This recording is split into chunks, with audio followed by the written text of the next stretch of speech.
ಗುರುಪೂರ್ಣಿಮೆ ಅಂಗವಾಗಿ ಬಳ್ಳಾರಿ ನಗರದ ಅನಂತಪುರ ರಸ್ತೆಯ ವಿಶಾಲನಗರದಲ್ಲಿರುವ ಶ್ರೀ ಶಿರಡಿ ಸಾಯಿಬಾಬಾ ಮಂದಿರದಲ್ಲಿ ಜುಲೈ 29ರಂದು ವಿಶೇಷ ಧಾರ್ಮಿಕ ಹಾಗೂ ಸೇವಾ ಕಾರ್ಯಕ್ರಮಗಳನ್ನು ಆಯೋಜಿಸಲಾಗಿದೆ. ಶ್ರೀ ಶಿರಡಿ ಸಾಯಿ ಸೇವಾ ಟ್ರಸ್ಟ್ನ ಮಾಹಿತಿ ಪ್ರಕಾರ ಜುಲೈ 28ರಂದು ಬೆಳಗ್ಗೆ 9 ಗಂಟೆಗೆ ಸಾಯಿ ಸತ್ಯಋತ ಪೂಜೆ ನಡೆಯಲಿದೆ. ಜುಲೈ 29ರಂದು ಬೆಳಗ್ಗೆ 5 ಗಂಟೆ 15 ನಿಮಿಷಕ್ಕೆ ಕಾಕಡ ಆರತಿಯೊಂದಿಗೆ ಕಾರ್ಯಕ್ರಮಗಳು ಆರಂಭವಾಗಲಿದ್ದು, ಗಣಪತಿ ಪೂಜೆ, ಶ್ರೀ ಸಾಯಿಬಾಬರಿಗೆ ಮಂಗಳ ಸ್ನಾನ, ಕ್ಷೀರಾಭಿಷೇಕ, ನಗರ ಸಂಕೀರ್ತನೆ, ಪಾದುಕೆಗಳಿಗೆ ಗಂಗಾಜಲಾಭಿಷೇಕ, ಅರ್ಚನೆ ಪೂಜೆ ಹಾಗೂ ಲಘು ಆರತಿ ಸೇರಿದಂತೆ ವಿವಿಧ ಧಾರ್ಮಿಕ ವಿಧಿವಿಧಾನಗಳು ನೆರವೇರಲಿವೆ. ಮಧ್ಯಾಹ್ನ 12 ಗಂಟೆಗೆ ಮಹಾಮಂಗಳಾರತಿ ಬಳಿಕ ಭಕ್ತರಿಗೆ ಪ್ರಸಾದ ವಿತರಿಸಲಾಗುತ್ತದೆ. ಸಂಜೆ ಧೂಪದಾರತಿ, ರಾತ್ರಿ 7 ಗಂಟೆ 30 ನಿಮಿಷಕ್ಕೆ ಭವ್ಯ ಪಲ್ಲಕ್ಕಿ ಉತ್ಸವ, ನಂತರ ಕಾಕಡಾರತಿ, ಉಯ್ಯಾಲೆ ಉತ್ಸವ ಹಾಗೂ ಪ್ರಸಾದ ವಿನಿಯೋಗದೊಂದಿಗೆ ಗುರುಪೂರ್ಣಿಮೆ ಕಾರ್ಯಕ್ರಮಗಳು ಸಮಾರೋಪಗೊಳ್ಳಲಿವೆ. ಇದೇ ದಿನ ಬೆಳಗ್ಗೆ 9 ಗಂಟೆಯಿಂದ ದೇವಸ್ಥಾನದ ಆವರಣದಲ್ಲಿ ಸ್ವಯಂ ಪ್ರೇರಿತ ರಕ್ತದಾನ ಶಿಬಿರ ಕೂಡ ನಡೆಯಲಿದ್ದು, ಹೆಚ್ಚಿನ ಸಂಖ್ಯೆಯಲ್ಲಿ ಭಕ್ತರು ಹಾಗೂ ಸಾರ್ವಜನಿಕರು ಭಾಗವಹಿಸಿ ರಕ್ತದಾನ ಮಾಡುವಂತೆ ಟ್ರಸ್ಟ್ ಮನವಿ ಮಾಡಿದೆ. ಶ್ರೀ ಶಿರಡಿ ಸೇವಾ ಸಾಯಿ ಟ್ರಸ್ಟ್ ಅಧ್ಯಕ್ಷ ಎನ್ ಕುಮಾರಸ್ವಾಮಿ ಹಾಗೂ ಟ್ರಸ್ಟ್ನ ಪದಾಧಿಕಾರಿಗಳು ಮತ್ತು ಕಮಿಟಿ ಸದಸ್ಯರು ಗುರುಪೂರ್ಣಿಮೆ ಅಂಗವಾಗಿ ನಡೆಯುವ ಎಲ್ಲ ಕಾರ್ಯಕ್ರಮಗಳಲ್ಲಿ ಪಾಲ್ಗೊಂಡು ಶ್ರೀ ಸಾಯಿಬಾಬರವರ ಆಶೀರ್ವಾದ ಪಡೆಯುವಂತೆ ಭಕ್ತರಿಗೆ ಆಹ್ವಾನ ನೀಡಿದ್ದಾರೆ. ಇನ್ನಷ್ಟು ನಿಖರ ಮತ್ತು ಅಧಿಕೃತ ಮಾಹಿತಿಗಾಗಿ ನಮ್ಮ Ballari daily news Kannada channel ಅನ್ನು ಸಬ್ಸ್ಕ್ರೈಬ್ ಮಾಡಿ, ಫಾಲೋ ಮಾಡಿ, ವಿಡಿಯೋಗೆ ಲೈಕ್ ಮಾಡಿ ಹಾಗೂ ನಿಮ್ಮ ಅಭಿಪ್ರಾಯವನ್ನ ಕಾಮೆಂಟ್ ಮೂಲಕ ತಿಳಿಸಿ.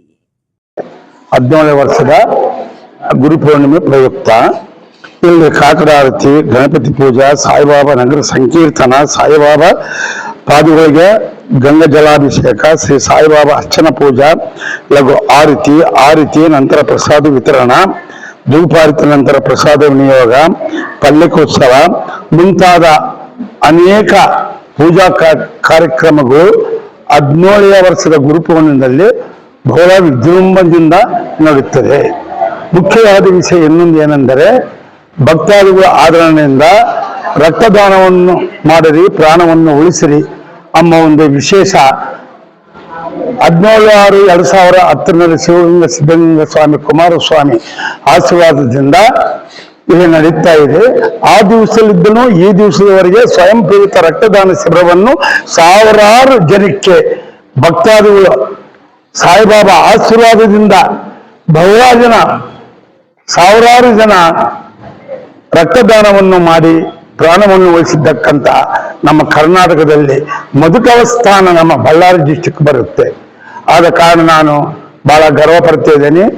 ಈ ಪ್ರೆಸ್ ಸದಸ್ಯರಿಂದ ಅನೇಕ ಜನಕ್ಕೆ ಭಕ್ತಾದಿಗಳು ಗುರ್ತಾಗಿ ಈ ವರ್ಷನೂ ಅದೇ ವಿಧವಾಗಿ 29/7/2026ನೇ ವರ್ಷದ ಬೆಳಿಗ್ಗೆ ತೇಜಾರ್ಚನೆಯಿಂದ 5:30 ಗಂಟೆಯಿಂದ ಹಿಡಿದು ರಾತ್ರಿ 10:30 ಗಂಟೆವರೆಗೆ ವಿಶೇಷ ಪೂಜೆಗಳು ಮತ್ತೆ ರಕ್ತದಾನ ಶಿಬಿರ, ಅನ್ನದಾನ ಶಿಬಿರ ಮುಂತಾದ ಕಾರ್ಯಕ್ರಮಗಳು ನಡೀತದೆ. ಎಲ್ಲ ಭಕ್ತಾದಿಗಳು ಸಾಯಿಬಾಬಾ ಮಂದಿರಕ್ಕೆ ಬಂದು ಅವರಿಗೆ ಸೇವಾ ಸಂಕಲ್ಪಿಸಿ ಅವರು ಕೃಪೆಗೆ ಪಾತ್ರರಾಗಬೇಕಾಗಿ ವಿನಂತಿ. ಎಲ್ಲ ಭಕ್ತಾದಿಗಳಿಗೆ ಸಾರ್ವಜನಿಕರಿಗೆ ಇದು ಮುಖ್ಯವಾದ ವಿಷಯ. ಹೊತ್ತಿಗೆ 2010ರಿಂದ ಯಾವ ದಿವಸ ಪ್ರಾರಂಭೋತ್ಸವ ಈ ಸಾಯಿಬಾಬಾ ಮಂದಿರ ಆಗಿದೋ ಆ ದಿವಸಲಿದ್ದ ಈ ದಿವಸದವರೆಗೆ ಇನ್ನ ಮುಂದಕ್ಕೂ ಕೂಡ ಪ್ರತಿ ಆದಿತ್ಯವಾರ ಉಚಿತವಾಗಿ ಆರೋಗ್ಯ ತಪಾಸಣಾ ಮತ್ತು ಔಷಧಗಳನ್ನು ವಿತರಣಾ. ಮುಖ್ಯವಾದ ಕಾಯಿಲೆಗಳಿಗೆ ನಮ್ಮಲ್ಲಿ ಬಂದಂತ ಡಾಕ್ಟರ್ಗಳು ಹೈಕಮಾಂಡ್ಗೆ ಬೆಂಗಳೂರಾಗಲಿ, ಹೈದರಾಬಾದ್ ಮುಂತಾದ ರಾಷ್ಟ್ರದಲ್ಲಾಗಲಿ ನಮ್ಮ ಡಾಕ್ಟರ್ ಅವರು ಬರೆದು ಕೊಡ್ತಾರೆ. ಸ್ವಲ್ಪ ಅವ್ರಿಗೆ ಕಡಿಮೆ ಆಗುತ್ತೆ. ಇಲ್ಲಿ ಮಾತ್ರ ಉಚಿತವಾಗಿ ಸಾವಿರಾರು ಜನ ಇಲ್ಲಿ ಆದಿತ್ಯವಾರ ಬರ್ತಾರೆ. ದಯವಿಟ್ಟು ಕಾಯಿಲೆ ಇದ್ದಕ್ಕಂಥ BP ಇರಲಿ, ಶುಗರ್ ಇರಲಿ, ಮುಂತಾದ ಕಾಯಿಲೆಗಳು ಇರಲಿ, ದೊಡ್ಡ ಮಾತ್ರ ಬೇರೆ ಊರಿಗೆ ಹೋಗ್ಬೇಕು. ಸಣ್ಣ ಸಣ್ಣ ಕಾಯಿಲೆಗಳಿಗೆಲ್ಲ ಇಲ್ಲಿ ಉಚಿತವಾಗಿ ಸಾಯಿಬಾಬಾ ಮಂದಿರದಲ್ಲಿ ಪ್ರತಿ ಆದಿತ್ಯವಾರ 10 ಗಂಟೆಯಿಂದ 1 ಗಂಟೆವರೆಗೆ ಮತ್ತು ದಿವಸ ಮಧ್ಯಾಹ್ನ 12 ಗಂಟೆಯಿಂದ 1:30 ಗಂಟೆವರೆಗೆ ಇರುತ್ತದೆ. ಜೈ ಕರ್ನಾಟಕ.